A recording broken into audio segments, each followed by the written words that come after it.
now we will cut across live to the newsroom for more on this exclusive report where our news editor Nabarun Goswami is present. Over to you, Nabarun. Yes, Pooja, ground report by Northeast Live. Our correspondent MK Henry travelled all the way to Behyang T, the village where the ambush, where the incident actually took place, remote area of course.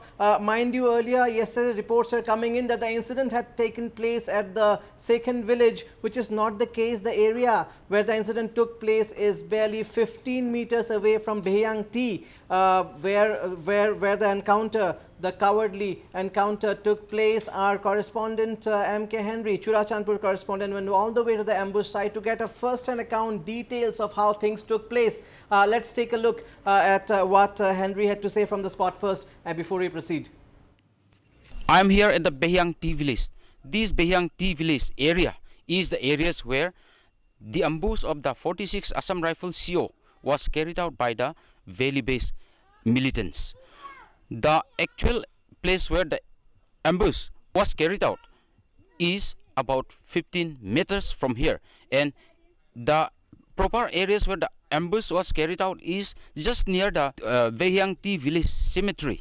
And in certain sections of the newspaper and in electronic medias, it has been reported that the incident occurred at second village. This is wrong. Now I want to clarify that the actual place where the incident occurred is Behyang T village area, just near the Behyang T village.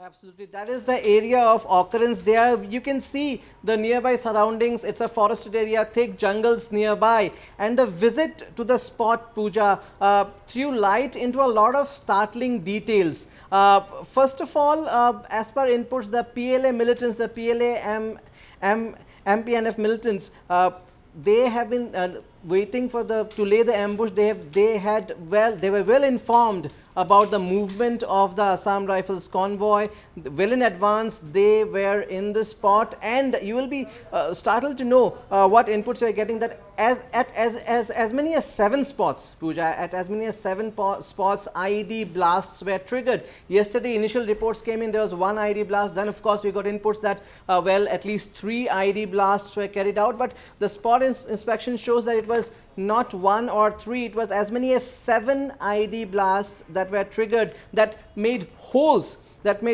in the road, and that forced the convoy to stop. And right after that, the militants took position behind creepers, behind the forest area on the eastern side of the road, and began to fire indiscriminately. Now, how brutal was the attack? How brutal was the attack?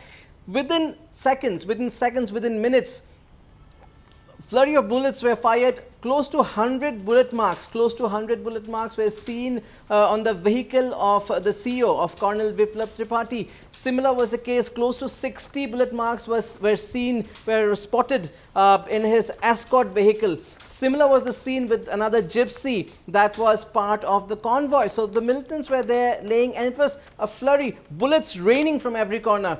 80 to 100 spots on a vehicle, you can imagine, and these bullets almost piercing through the body of the vehicle. So automatic weapons have been used, that is clear, and the intensity of the attack was, of course, lethal, to kill everyone that was there. That was the intention. And of course, after the attack, immediately the militants again fled from the eastern side, which is thickly forested, taking advantage of the jungle. Now, as after the visit, the site visit today, of course, what our correspondent MK Henry has informed us is that as the route which has been used by the militants to go back, blood spills, blood stains can be seen along the route as well, which means in the retaliatory firing that happened, some of the ultras, some of the cadets, some of the rebels have also, in all probability, received bullet injuries. Of course, there are no known casualties on their side because no body has been recovered from the area, but yes, blood spills, blood stains could be seen along the route that the militants took to flee from the spot after the incident. Now, not only this, another revelation that comes following this ground visit is that the spot for the attack, the area for the attack, this Behyang T village, this location has also been, it seems, it seems apparently chosen very meticulously. We interacted with some of the villagers, local villagers, the village secretary. What people say, what the locals here say is that they have not witnessed underground militant movement in the area. This is not common. Hence, this area may be considered a safe zone. So probably we had the colonel who was also traveling with his family, because the area probably was being considered a safe zone, because the locals say there has been no underground movement in the area. They are not used to seeing underground movement. So that also says probably that's why this location was chosen, because the troops may be unsuspecting. That is one of the versions. Let's listen into one of the villages. We are so scared on hearing the sound of gunfire and bomb blasts, because this kind of incident never happened here. We run here and there for safety. However, after the incident, we are not harassed by the security force. We never see any UGS coming and loitering around here in this area before. Another point that we could hear there was that the PLA and of course the MNPF who took responsibility for the attack also alleged that, okay, this was an attack in retaliation to the alleged harassment caused by security forces. We heard the villagers there, there was no such thing, and they had never had such fears of being harassed by the security forces. That was another point that the local here just made. Let's also listen in to the village authority secretary of Behyang T. He was one of the first to inform to call the police when the gunshots, the explosions were heard. Let's see what he had to say very quickly. The villagers are so very afraid, and then after the incident had and we have come to the villagers with a village authority, ZMA, Behyang unit, and some villagers to cover our traditional show to the departed CEO and family and casualty or the dead. But on that time the situation is so serious that the security had not allowed to cover the traditional show. And later on, they have you can cover. This is the situation is very serious. They said we are not appreciate the UG.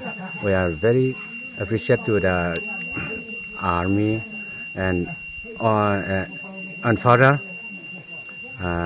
in this area that the UG may not function or may not do about these wrong things. The village secretary also there appealed to all underground groups, rebel groups, not to use the area for any violent activity. So people in this area are not used to these kind of incidents. That's the point we are trying to drive home here. It may have been considered a safe zone, as we just heard. Let's hear more from our correspondent MK Henry, who was on ground. They're at the ground zero where the ambush of the 46 Assam Rifle CO, Colonel Tripathi, occurred yesterday at around 10 a.m. Here we can see on the roadside that there are several places where the landmine bomb was planted and exploded as the CO passed this road from Behyang, coming from Behyang to and heading towards Churachandpur. And to date, armies have collected evidence, and during the course of collecting the evidence, they have found that several splinter bombs and lethal bomb which was not exploded at the time of the ambush have also been collected. And we have approached the army officials to give a bite on how the incident take place. However, they denied giving bites and comment. Reporting from the ground zero, MK Henry for Northeast Life. Well, so that's that. It was a brutal ambush, well planned, meticulously planned. The the militants were all along aware of what they're going to do, of the intentions, and yes, this area, according to the locals, was not frequented by underground groups, so maybe considered a safe zone. Lot of questions to be answered. Yes, probe is going on. The Chief Minister N. Biren Singh has once again reiterated that none of the perpetrators will be spared, but yes, the law and order situation in Manipur is definitely a cause of concern if the insurgents can strike at will in areas like these.